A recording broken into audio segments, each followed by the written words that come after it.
या आपने जब लास्ट टाइम पवनदीप अरुणिता का अटेंड किया था शो, उस बार में बताइए, उसमें आपका एक्सपीरियंस कैसा रहा था और कैसा लगा था जब इन दोनों को पहली बार आपने देखा था सामने?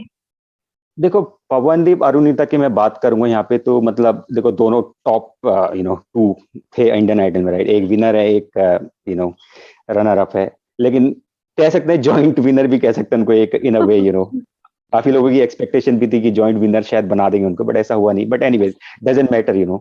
तो पवनदीप अरुणिता की डेफिनेटली काफी बड़ी एक फैन फॉलोइंग है, मुझे दिखती है वो। मैं भी उनका फैन हूँ, वन ऑफ हाँ हाँ, there fans. Definitely. I am also fans, right? इतने लोग हैं, मैं भी हूँ, मतलब औरों का भी हूँ, मैं उनका भी हूँ, डेफिनेटली, राइट?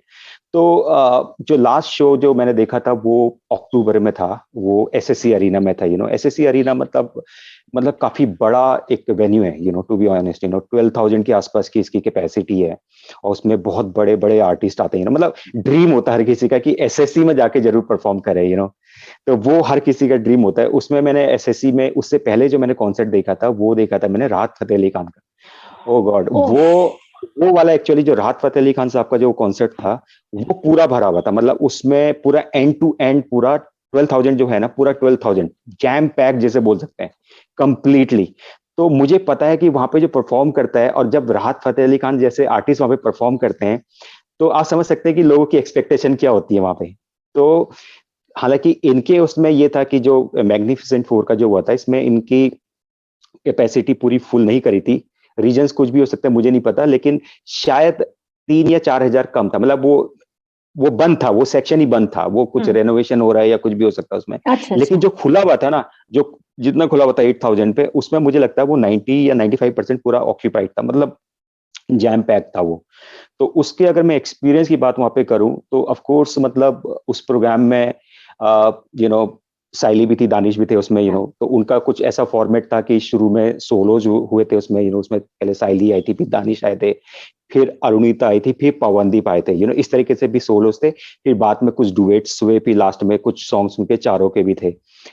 उसमें उस वाले पर्टिकुलर शो में साइली को बहुत कम टाइम मिला था। इनफैक्ट ये मैंने कंप्लेंट भी करी है। ऐसा होना नहीं चाहिए, थोड़ा सा फेयर होना चाहिए। साइली शुरू में आई थी तो उसको करीब करीब 15 मिनट्स मिले थे, और मेरे ख्याल से साइली के उन चारों के लिए मतलब ये सबसे बड़ा ब्रेक था, बहुत इंटरनेशनल, बहुत। राइट? मतलब और मेरे ख्याल से इन्होंने बोला भी, एक्नॉलेज किया कई जगह पे, चाहे वो दानिश हो या और भी हो, या साइली ने भी, शायद मैंने सुना था आप ही के शो में, मैंने शायद सुना था कि मतलब उन्होंने खुद बोला था कि जो एसएससी वाला था ना, वो मेमोरेबल था बेसिकली। वो उनको लाइफ लॉन्ग याद रहेगा उस क्राउड के सामने आप जब परफॉर्म करते हैं। तो वो मुझे थोड़ी सी कंप्लेंट थी कि साइली को थोड़ा कम टाइम मिला था, 15 मिनट्स के आसपास में। थोड़ा सा फेयर होना चाहिए, थोड़ा 10 मिनट और देना चाहिए था। बट एनीवेज, वो लिविंग दैट असाइड, तो आपने पूछा पवनदीप और अरुणिता का वहां पे। तो मुझे लगता है कि पहले अरुणिता ने सोलोस किए थे, फिर पवनदीप ने सोलोस किए, फिर थोड़े उनके डुएट्स हुए थे। तो मुझे वहां पे ये लगा कि मतलब जैसे मैंने बताया ना कि इनकी फैन फॉलोइंग बहुत ज्यादा है, क्योंकि काफी लोग इन लोगों को सुनने आते हैं। अब लेकिन वो क्या है कि अब जैसे जैसे इन लोगों को भी चांस मिल रहा है, दूसरों को, जैसे चाहे साइली है, दानिश है, या एसएमपी है, तो अब लोग इनको भी उतना ही पसंद करने लग गए हैं। ठीक है, कर रहे हैं, ये अच्छी बात है। मतलब ऐसा अच्छी ऐसा बात है। हेल्दी कंपटीशन मार्केट में गुड। होना चाहिए। होना चाहिए। वो अपनी जगह पे हैं, वो भी बहुत अच्छे हैं। लेकिन इनको भी चांस मिला तो मुझे अच्छा लगता है। तो पवनदीप की अगर मैं बात करूंगा ना, वहां पे उस शो में पर्टिकुलर अपने पवनदीप जो अरुणिता के बारे में बोला, तो पवनदीप की एक पियानो की जो मेडली थी ना, वो मतलब स्पेल बाउंड, माइंड ब्लोइंग। आप मतलब लोग ना, they were completely completely lost into that performance. वो उन्होंने मेरे ख्याल से 15 मिनट के आसपास वो मेडली करी थी, और उसमें 4-5 गाने गाए थे टोटल, एक के बाद एक। और उसमें क्या था कि केवल पियानो, अच्छा पियानो खुद बजा रहे थे बाय द वे। हाँ। तो हाँ, तो उन्होंने पियानो बजाया और कोई इंस्ट्रूमेंट नहीं बज रहा था उसमें, सारे इंस्ट्रूमेंट बिल्कुल बंद हो गए थे, ऑलमोस्ट ऑलमोस्ट। और वो परफॉर्मेंस मेरे ख्याल से बहुत जबरदस्त थी। अगर उस परफॉर्मेंस को दोबारा करेंगे ना, मैं फिर जाऊंगा उसको सुनने के लिए।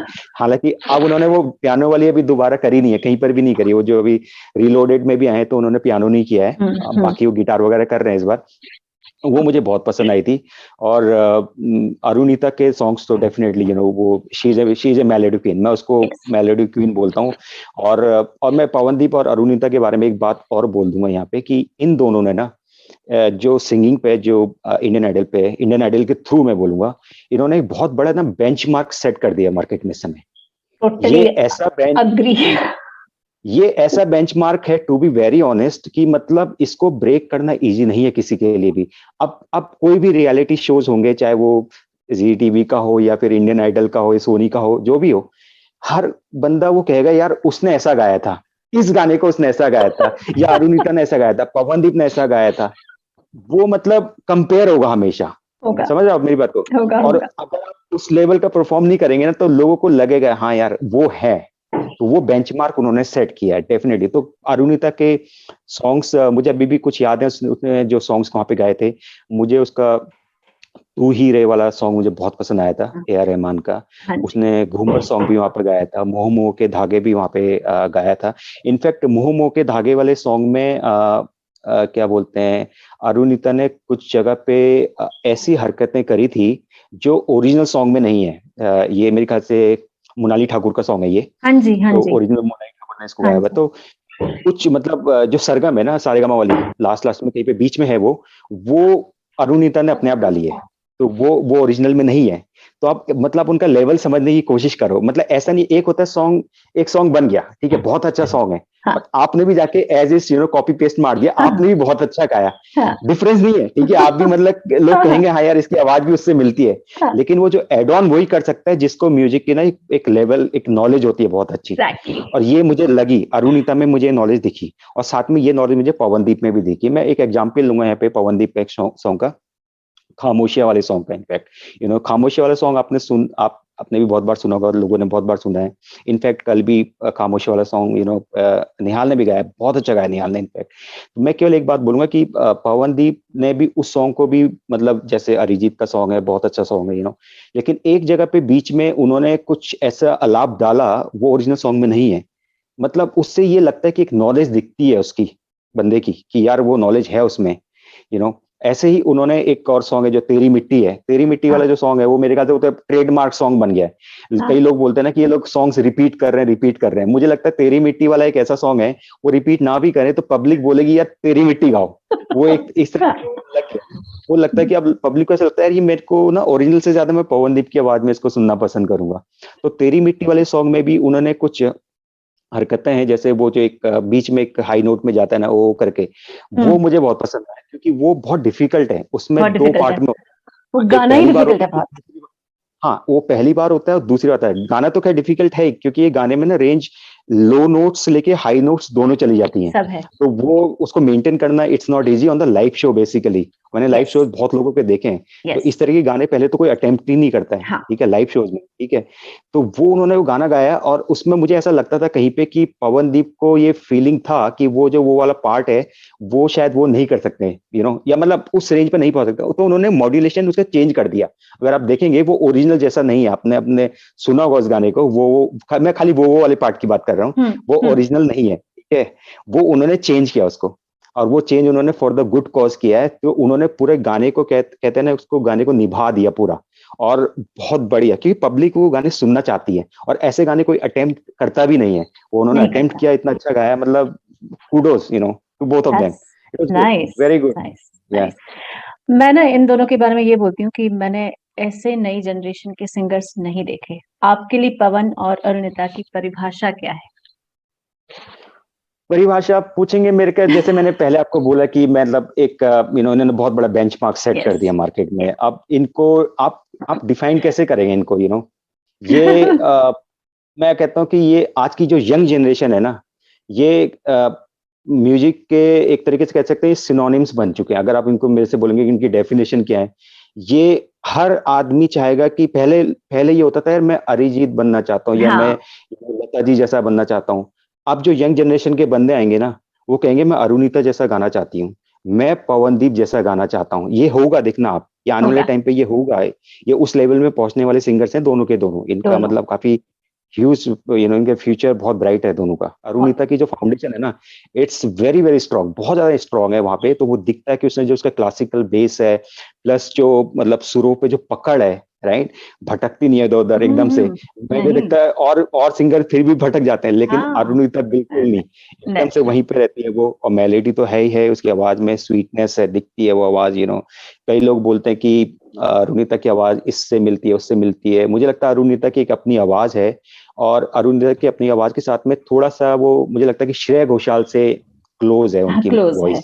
हुँ, क्लोज़ है, और मुझे ऐसा लगता है कि अरुणिता के बारे में ये बोलूँगा कि इंडस्ट्री में स्पेशली मैं फीमेल साइड में बोलूँगा, मेल साइड में तो कॉम्पिटिशन हाई है, फीमेल हुँ, साइड में उतना कॉम्पिटिशन नहीं है, क्योंकि अगर आज भी आप बात करेंगे तो अब हमारी इंडस्ट्री में श्रेया घोषाल सबसे बड़ा नाम है, और श्रेया घोषाल इस समय 38, 39 ईयर्स के आस-पास में है। एग्ज़ैक्टली, वो जो वैक्यूम है ना वहाँ से लेके यहाँ एग्ज़ैक्टली, तक, ये 18-19 साल की हैं, तो ये बहुत बड़ा एग्ज़ैक्टली, वैक्यूम है। तो ये एग्ज़ैक्टली, अरुणिता के लिए एक बहुत बड़ी प्लस अपॉर्च्युनिटी यहाँ पॉइंट पे, है, and correct, she can grab that opportunity, और मुझे लगता है वो कर लेंगी, कर और लेंगे। पवनदीप के बारे में ये कहूंगा कि पवनदीप पे भी मैंने रिसर्च करी, और डेफिनेटली वो चाइल्ड प्रोडिजी है, लेकिन वो चाइल्ड प्रोडिजी जो है, मुझे लगता है वो इंस्ट्रूमेंट्स वाली क्वालिटी में ज्यादा है, और सिंगिंग पे है। सिंगिंग क्या होता है कि ये नेचुरल टैलेंट होता है, टू बी वेरी ऑनेस्ट।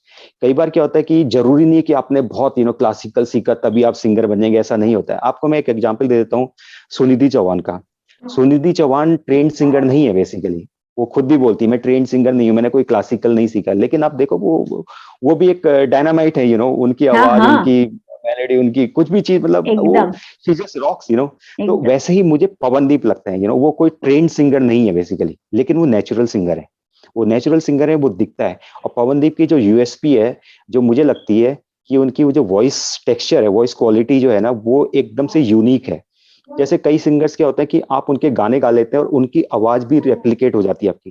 कुछ सिंगर्स होते हैं आपकी, मतलब आप उनके गाने तो गा लेंगे, लेकिन उनकी वॉइस नहीं रेप्लिकेट कर पाएंगे, जैसे उदित नारायण है, मुकेश जी हैं, सुरेश वाडेकर हैं। तो मुझे लगता है पवनदीप के साथ में ये एडवांटेज है कि उनके पास उसमें एक उनकी वॉइस है, एक डिफरेंट वॉइस है। तो ये एक उनकी एक एडवांटेज रहेगा, और वो भी मुझे लगता है कि मतलब जैसे अरुणिता का मैं बोलता हूँ, हालांकि मेल सिंगर में थोड़ा कंपटीशन ज्यादा है, ज़्यादा है। लेकिन अपॉर्चुनिटी तो है, मतलब अगर आपके अंदर टैलेंट है तो आप रुक नहीं सकते, कोई रोक नहीं सकता आपको। It's I as mean simple as जहाँ दैट। हेमंत कुमार रहे, किशोर कुमार जी भी रहे, बिल्कुल, रफ़ी बिल्कुल, साहब बिल्कुल। ये तो रहे, चलते रहता है, ये तो चलते मुकेश जी, रहता है। सब अच्छा, चले। एक चीज़ और जोड़ूँगा पवनदीप के बारे में यहाँ पे, जैसे जो रियलिटी शो जो होते हैं ना, रियलिटी शोज़ में क्या होता है कि जनरली जो सिंगर्स होते हैं, चाहे वो मेल्स में हो या फीमेल्स में हो, वो आप देखेंगे एट लार्ज, मतलब 70-80% जो सॉन्ग्स होते हैं, वो पुराने गाते हैं। चाहे चाहे हाँ वो जी, हाँ किशोर जी। कुमार के गा रहे हैं, रफ़ी साहब के गा रहे हैं, लता जी के गा रहे हैं, आशा जी के गा रहे हैं, या फिर ज़्यादा आगे चले जाते हैं तो वो 90s में आ जाते हैं, सानुदा के ऊपर आ गए, हाँ, या फिर श्रेया घोषाल पे खैर खैर फीमेल की तो कम मैं बात करूँगा कि उनमें तो उतना ट्रेंड नहीं है, लेकिन मेल में बात करूँगा तो फिर सोनू निगम जी तक